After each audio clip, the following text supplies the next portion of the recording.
Et un dernier schéma récapitulatif des étapes de la digestion, donc c'est celui que vous voyez là. On vous a présenté les différents types de nutriments avant la digestion. Donc vous voyez les glucides, l'amidon, donc qui sont des macromolécules formées de plusieurs monomères de glucose, les protéines, les grandes molécules formées de l'assemblage de plusieurs acides aminés et des lipides et à l'état donc avant la digestion.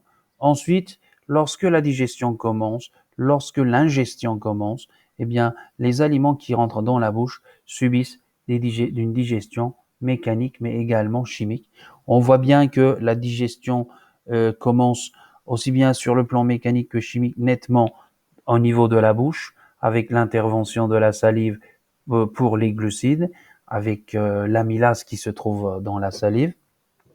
Ensuite, les glucides transitent sans subir de grandes modifications, passent par l'estomac et on voit bien que leur digestion continue dans l'intestin avec l'intervention du suc pancréatique et intestinal. Tandis que les protéines, il n'y a pas vraiment de digestion, tout du moins chimique, au niveau de la bouche, mais que les protéines commencent à être digérées surtout par le suc gastrique, c'est-à-dire dans l'estomac, et la digestion continue au niveau de l'intestin jusqu'à ce qu'on obtienne des acides aminés. La fin de la digestion pour les glucides marque donc l'obtention des toutes petites molécules, des monomères qui sont des glucoses, et la fin de la digestion des protéines est marquée par l'obtention des acides aminés.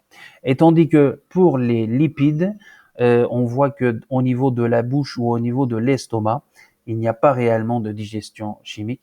Donc la digestion des lipides commence de manière tardive au niveau de l'intestin avec l'intervention du suc pancréatique et intestinal.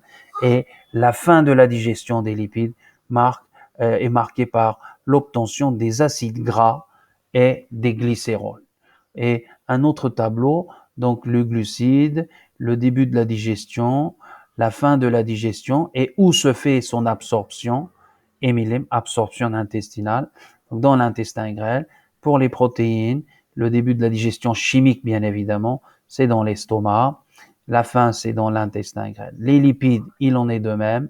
Tandis que pour des vitamines et des sels minéraux, eh bien, l'absorption, et ce sont des éléments qui ne vont pas subir de digestion chimique pendant tout leur transit au niveau de la bouche, de l'estomac et de l'intestin, et ils vont être absorbés ainsi que l'eau au niveau du gros intestin.